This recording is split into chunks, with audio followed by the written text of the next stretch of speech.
Hello friends, welcome to my channel greener truth and nature lover. এই বর্ষায় আমার বাগানে বেশ কয়েকজন নতুন অতিথি এসছে, যাদের আমি আনিনি নিজে, বা আমি নিজে বীজ ফেলে বসাইনি।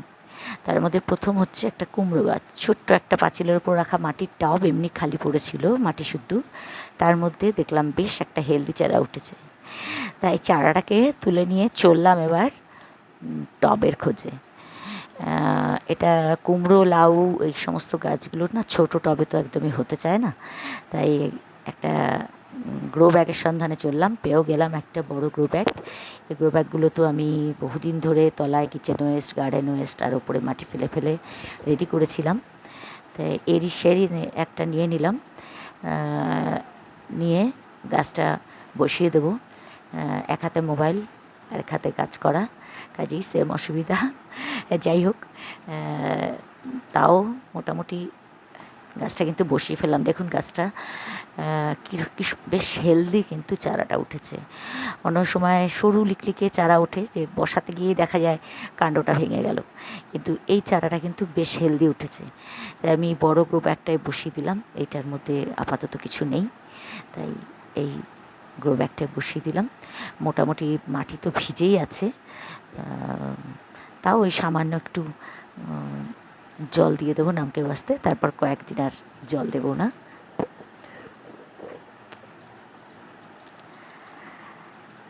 এছাড়া এসেছে একটা, ওর গাছটা আমি কি বুঝতে পারছি না, হতে পারে তেলাকুচো ফল, কিন্তু বুঝতে পারছি না। যাই হোক, দেখছি সেটা। আমি একটু অল্প করে সাফের জল দিয়ে দিলাম, যাতে ফাঙ্গাস না লাগে। বর্ষাকাল একেতেই অল্প একটু সাফের জল দিয়ে দিলাম। এরপর আর বেশ কয়েকদিন জল দেবো না, কারণ ছোট চারা তো। আচ্ছা, এবার এসেছে দেখুন এই প্যাকেটটার মধ্যে। সব প্যাকেটে আমার মাটি করে ভর্তি করে রাখা বীজ ফিজ বসানোর জন্যই সবজির।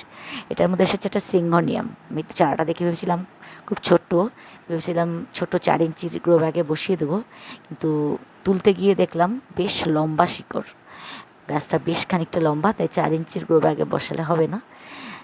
এটার জন্য একটা 6 ইঞ্চির গ্রো ব্যাগ লাগবে। তাই আমার এই ছাদের কোনায় একটা 6 ইঞ্চির গ্রো ব্যাগ খালি পড়ে আছে, ওইটার মধ্যে বসিয়ে দেবো। কারণ কি, উল্টো পাল্টা জায়গায় উঠে থাকলে তো হবে না, সেসব জায়গায় আবার অন্য গাছ বা অন্য গাছের বীজ বসানোর প্ল্যান থাকে। তাই এই ছোট 6 ইঞ্চির গ্রো ব্যাগটায় আমি সিঙ্গোনিয়াম চারাটাকে বসিয়ে দিলাম। সব কাজ কিন্তু এক হাতে করছি, কারণ আরেক হাতে আমার মোবাইল ধরা রয়েছে। তাই সব কাজ কিন্তু, গাছ তুলছি এক হাতে, গাছ বসাচ্ছি এক হাতে, সবটাই এক হাতে করছি, জল দিচ্ছি এক হাতে। যাই হোক, এটা জল দেওয়ার দরকার নেই, এটা তো আরও ধারে আরোই ভিজা। তবু এই যে বৃষ্টির জল একটু সাইড থেকে এসে এটা পাত্রটায় জমা হয়েছে, পাঁচিলের উপর ছিল পাত্রটা, ওই বৃষ্টির জল একটুখানি দিয়ে দিলাম। এইবার দেখুন এই গাছটার টবে হয়েছে, এটা কী গাছ, ঠিক বেগুন গাছটার টব, এটা কি বুঝতে পারছি না। এটা আদৌ কোনো কাজের গাছ কিনা তাও ঠিক বুঝতে পারছি না। সবজি গাছগুলো আমি ঠিক খুব একটা ভালো চিনতে পারি না। 2-4টে লাউ, কুমড়ো, বরবটি, শিম, এরকম 2-4টে গাছ ছাড়া আর বিশেষ কিছু আমি চিনতে পারি না। একবার মনে হচ্ছে এটা বোধহয় তেলাকুচো ফল, যেগুলো টিয়া পাখি খায়। কিন্তু যাই হোক, গাছটা হেলদি মোটামুটি দেখে ভাবলাম কোনো একটা খালি বস্তায় বসিয়ে রাখি, তারপর দেখা যাক, যা হবে হবে। আফটার অল তো একটা গাছ, একটা প্রাণ, তাই আর তুলে ফেলে দিতে প্রাণ চাইলো না। এটাকেও একটা বস্তার মধ্যে বসিয়ে দিলাম। এই বস্তাটার মধ্যে পুঁই গাছ রয়েছে, এটার মধ্যে একধারে বসিয়ে দিলাম। পরে যদি দেখি জঙ্গল, তুলে ফেলে দেবো। এখন আপাতত আমি না বুঝতে পারায়, যেহেতু এই কাজগুলো এখন করছি, তাই বসিয়ে দিলাম। যাই হোক, 3টে গাছ বসিয়ে দিলাম, এক হাতেই অনেক কষ্ট করে বসিয়ে দিলাম।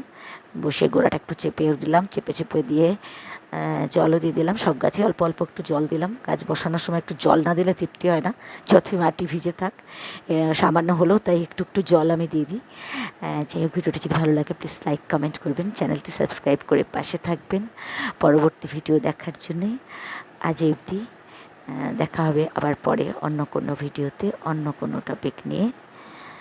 এখন তো মোটামুটি ফুল ফ্লেজেডে বর্ষা এসে গেছে, তবে যদিও আমার ছাদটা যেহেতু শেড দেওয়া, সেহেতু আমার গাছগুলো বর্ষার জল পায় না, এটাই দুঃখের বিষয়। ওই আমি এদিক থেকে ওদিক থেকে কাচিয়ে কুচিয়ে নিয়ে একটু বৃষ্টির জল সব টবে একটু একটু করে দেওয়ার চেষ্টা করি সব গাছের গোড়ায়। যখন যেদিক থেকে ছাট আসে তখন সেদিক থেকে সেদিকে টবের তলায় যে পাত্রগুলো থাকে সেইগুলো যে একটুকু জল ভরে থাকে বৃষ্টির জল, সেটুকু নিয়ে আমি আবার অন্য দিকের গাছের গোড়ায় একটু একটু করে দিয়ে দিই অথবা গাছের ছিটিয়ে দিই। এইভাবেই চলছে আমার ছাদে ছাদের নিচে শেড দেওয়া এবং নেট লাগানো, টোটাল ছাদটাই কাভার আপ করা। এইভাবেই চলছে আমার গার্ডেনিং। এর মধ্যেই যা হচ্ছে সেটুকুতেই আমি খুশি, আর এছাড়া উপায়ও নেই। কারণ একবার পয়সা খরচ করে শেড করা হয়েছে, আবার যদি বলি শেড খুলে দাও তাহলে বলেছে সব শেড খুলে দিয়ে সে বাড়ি থেকে চলে যাবে। তাই আজ অবধি, টাটা।